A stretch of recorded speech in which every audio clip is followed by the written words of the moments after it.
Everyone. Today we will tackle Systems Maintenance Phase 8. By the way, I am Krisha Target.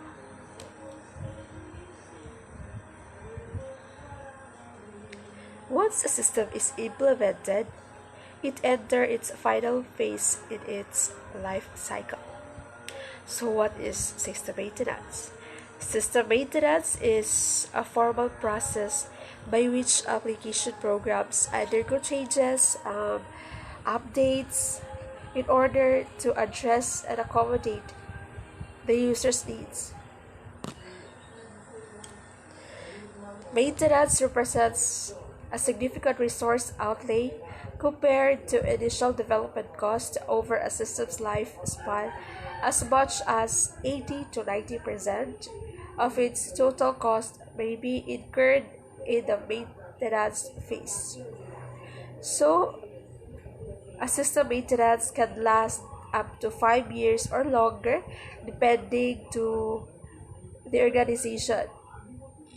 And also, a system in highly competitive business environments can have shorter system lifespans.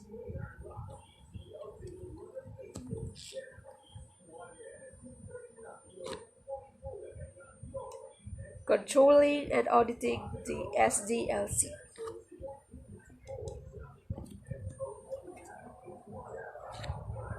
One is the purpose of financial audit is to provide expert opinion regarding the fair presentation of the financial statements. So,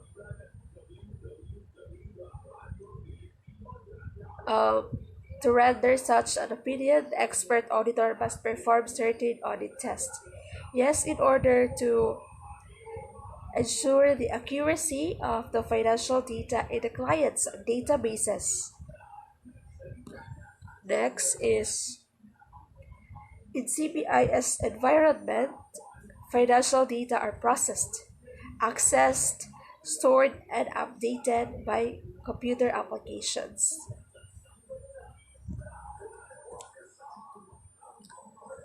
A properly functioning systems development process ensures that those applications are created, only those needed applications, then those properly specified, have adequate controls, and those thoroughly tested before being implemented. The number four is if, however, audit evidence shows SDLC controls to be weak and inconsistent, applied application system testing rather, and substantive testing cannot be reduced. So, in some cases or situations, it may even be necessary to expand the scope of the audit.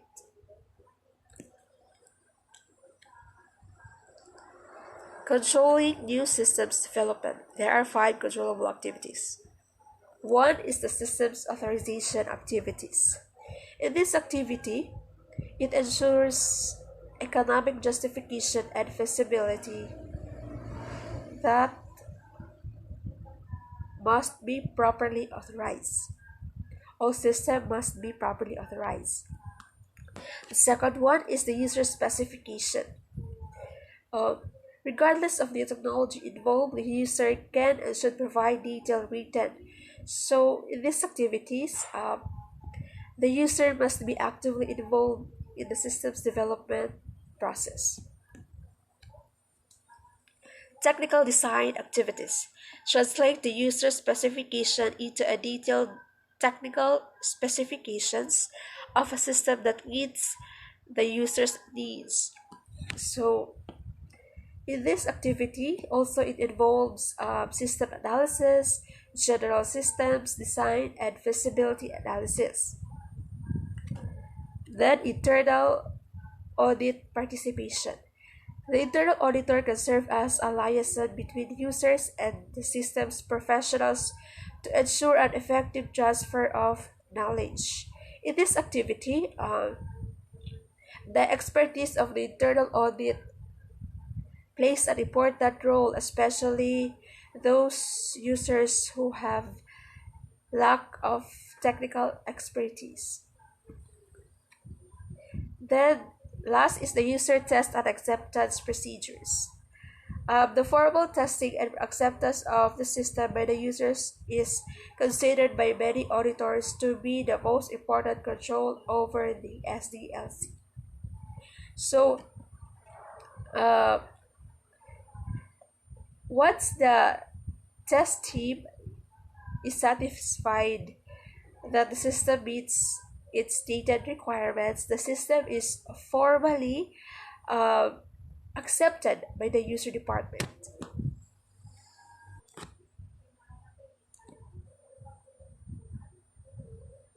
Next is the two controllable activities pertain to systems maintenance procedures.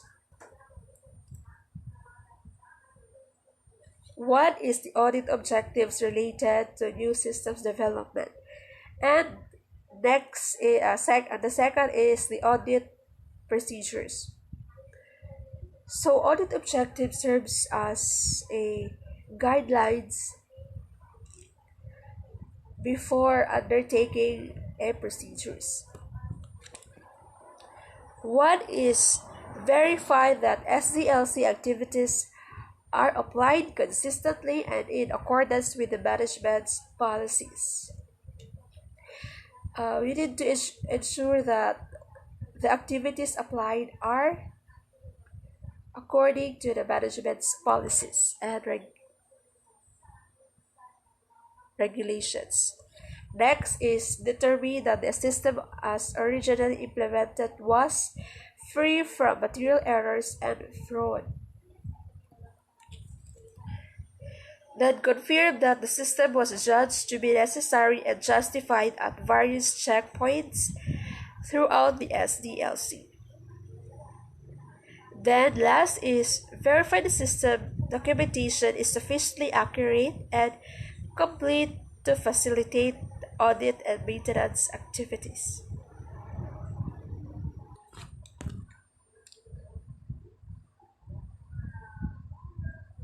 The second is the audit procedures related to new systems development.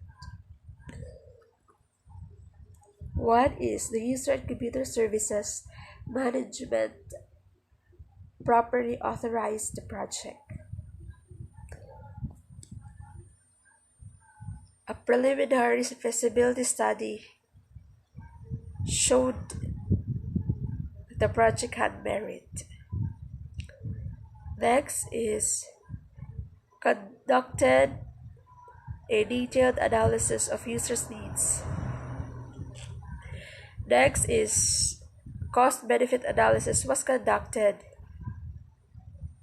using reasonably accurate figures. Next is the project's documentation show that detailed design was an appropriate and accurate solution to the user's problem. Yes. Then conducts test results that shows the system was thoroughly tested.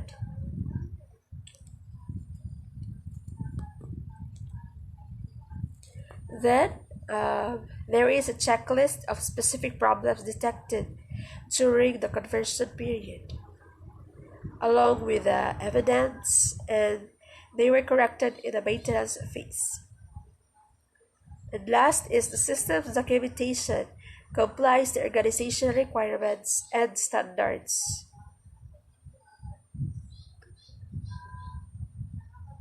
And that's the audit procedures related to new systems development.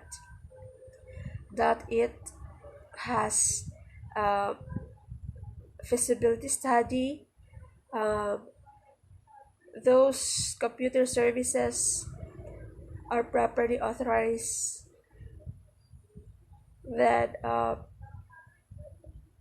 documentation, there's a documentation, and also test results to show that system was thoroughly tested, both individual module and the total system level before implementation.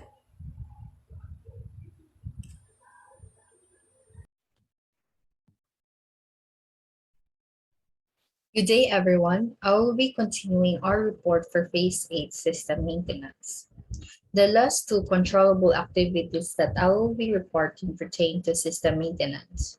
Upon implementation, the system enters the maintenance phase of the system development life cycle. This is the longest period in the cycle, often spanning for several years. The controlling system maintenance. It is important to recognize that systems do not remain static throughout this period. Rather, they may undergo substantial changes that constitute a financial outlay many times their original cost.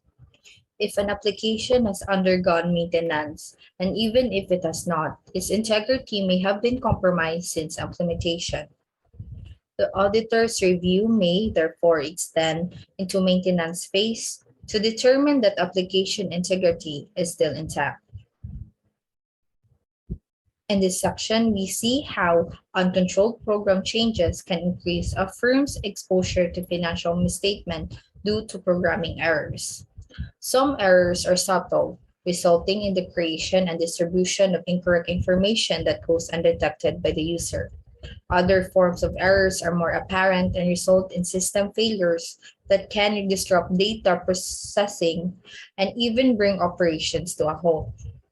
In addition to this exposure, program fraud may take root in an environment of poorly controlled in maintenance and can go undetected for years. For maintenance, authorization testing, and documentation, the benefit achieved from controlling new system development can be quickly lost during system maintenance if control does not continue in this phase. Access to system for maintenance purposes increases the possibility of system errors. Logic may be corrupted either by accidental introduction of errors or intentional acts to defraud. Now, to minimize the potential exposure, all maintenance actions should require as a minimum of four controls: formal authorization, technical specification of the changes, retesting the system, and updating documentation. Now, it is important to note that maintenance activity should be given essentially the same treatment as new development, as the extent of the change and its potential impact on the system should govern the degree of control applied. When maintenance causes extensive changes to program logic, additional controls such as involvement by the internal auditor and the implementation of the user tests and acceptance procedures may be necessary. In spite of the preceding maintenance procedures, application integrity can be jeopardized by individuals who gain unauthorized access to programs. This section will show you the control techniques and procedures for preventing and detecting unauthorized access to application programs. In large computer system, the source program library are magic disks where application program source code is stored. To execute a production application, it must be first compiled and linked to create a load module that the computer can process. As a practical matter, load modules are secure and free from threat of unauthorized modification. Program changes, both authorized maintenance and authorized changes, are accomplished by first making changes to the source code stored on the SPL, and then recompiling and linking the program to create a new load module that incorporates the changed code. Therefore, the source program library is a sensitive area, which, to preserve application integrity, it must be properly controlled.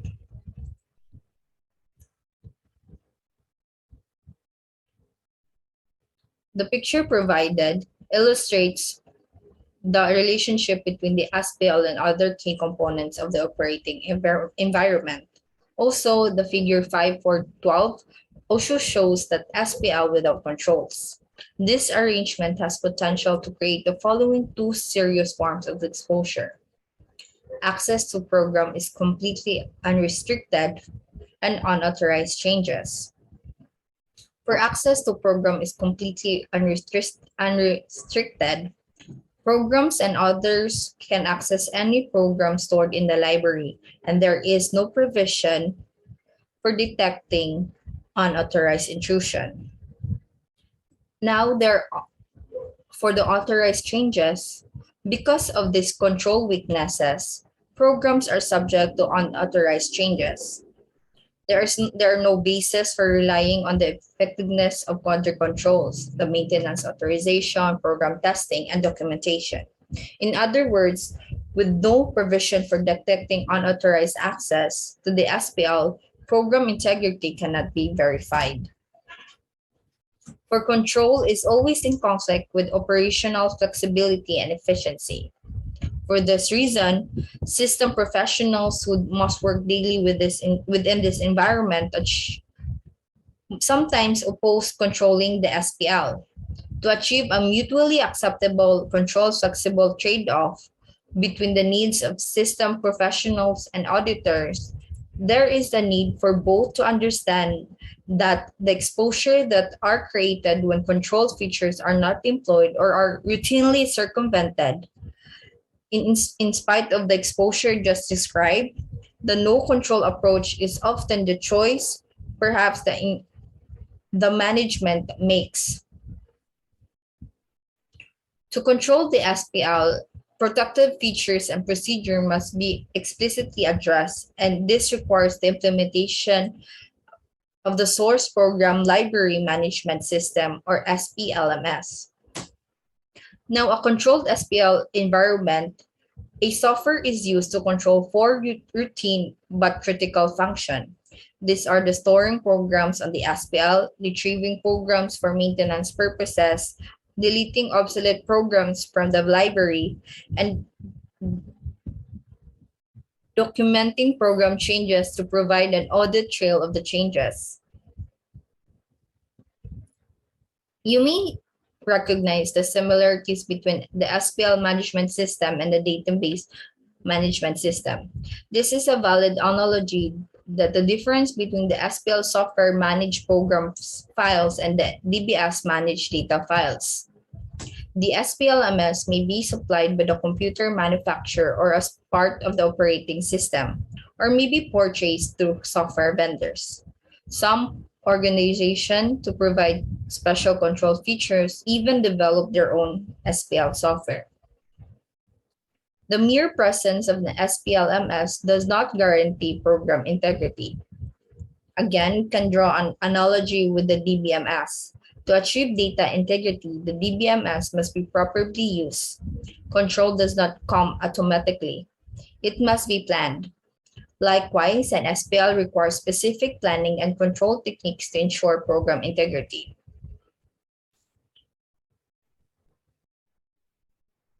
These are password control, separate test libraries, audit trail management reports, program version numbers, controlling access to maintenance command.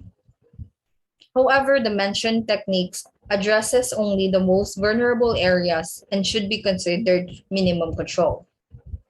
For password control, assigning a password provides one form of access control over the SPL. This is similar to the concept of password control used in the DBMS to protect data files. Every financially significant program stored in the SPL can be assigned a separate password, but passwords have drawbacks. When more than one person is authorized to access a program, preserving the secrecy of a shared password is a problem. As more authorized personnel have a need to know the password, the potential for losing control of the password increases. In the end, personal accountability is reduced, and individuals within the group may take less care of protecting the password. Another control technique, the separate task libraries. Programs are copied in the programmer's library for maintenance and testing. Direct access to the production SPL is limited to an authorized librarian who must approve all requests to modify, delete, and even copy programs. Furthermore, passwords to access programs can be changed regularly and disclosed only on a need to know basis. A relatively cost-free enhancement to this control feature is the implementation of program naming conventions. The name assigned program clearly distinguishes it as being either a test or a production program. When a program is copied from the production SPL to the programmer's library, it is given a temporary test name. When the program is returned to the SPL, it is renamed with its original production name. This technique greatly reduces the risk of accidentally running an untested version of the program in the place of the production program. Now for another control technique, audit trail and management reports. It is an important feature of the SPL management software, which is the creation of reports that enhance management control and audit function. The most useful of these are program modification reports, which describe in detail all program changes, its addition and deletions to each module. This report should be part of the documentation file of each application to form an audit trail of program changes over the life of the application. During an audit, this report can be reconciled against program maintenance requests to verify that only changes requested are authorized and were actually implemented. For another control technique, the program version numbers. The SPLMS assigns a version number automatically to each program stored in the SPL. When programs are first placed in the libraries upon implementation, they're assigned a version number of 0. With each modification of a program, the version number is increased by 1. Now, this feature, when combined with audit trail reports, provides evidence for identifying unauthorized changes to program modules. An authorized change is a signal by a version number on the production load module that cannot be reconciled to the number of changes. Now for the last control techniques, the controlling access to maintenance commands. SPL management system use powerful maintenance commands to alter or eliminate program password, alter the program version, modification number, and temporarily modify a program without generating a record of the modification. There are legitimate technical reasons why the system designers and administrators need this command. However, if not controlled, maintenance commands open the possibility of unrecorded and perhaps unauthorized program modification. Hence, access to the maintenance command themselves should be password controlled, and the authority to use them should be controlled by the management or the security group. Now for the last part of this report, audit objective related to system maintenance. The following are audit objectives. First, to detect unauthorized program maintenance, which may have resulted in significant processing errors or fraud. Or the second is to determine that, number one, maintenance procedures protect application from authorized changes. Applications are free from material errors, and last, the program libraries are protected from authorized access.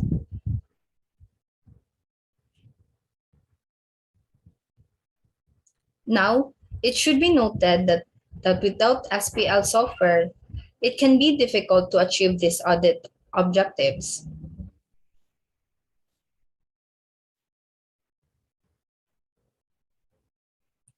Identify unauthorized changes.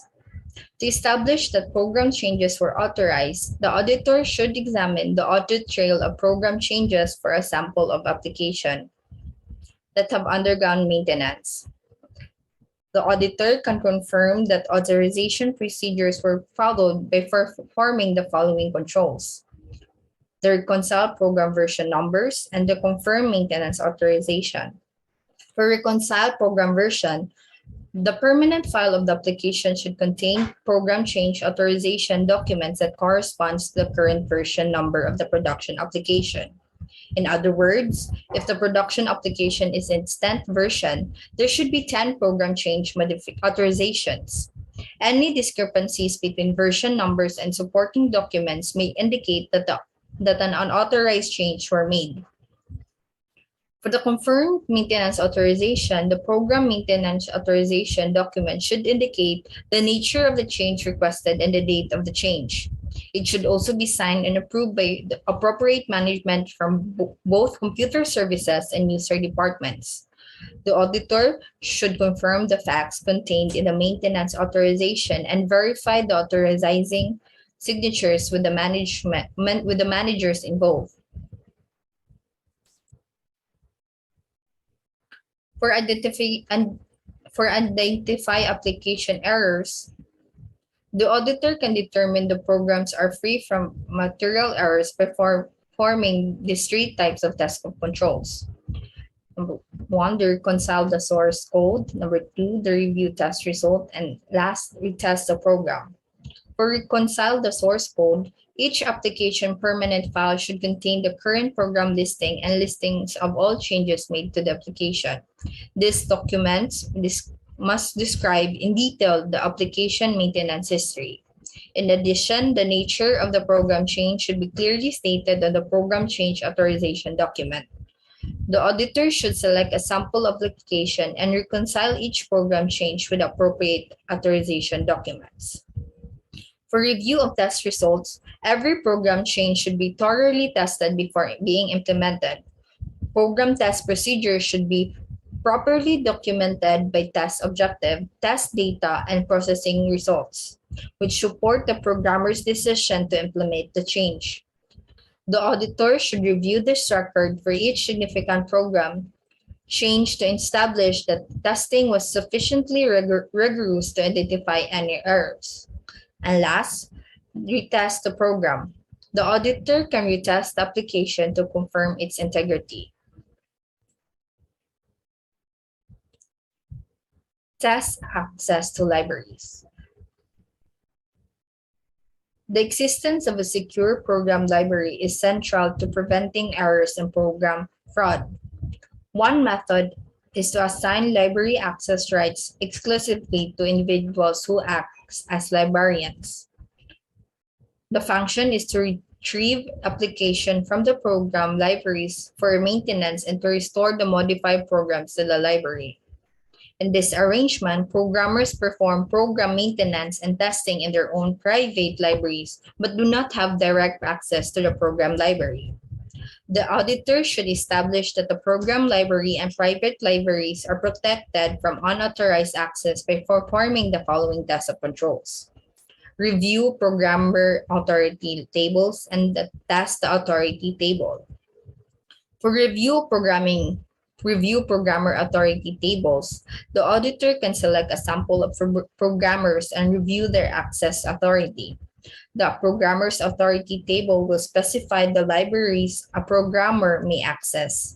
This authorization should be matched against the programmer's maintenance authority to ensure that there are no irregularities that exist. And now lastly, for the test of control for test access to libraries, auditors must test auditor table. The auditor should simulate the programmer's access privileges and then violate the authorization rules by attempting to access authorized libraries. Any such attempts should be denied by the operating system. Now that will be all for the phase 8 of the system development life cycle. Thank you for listening and have a good day.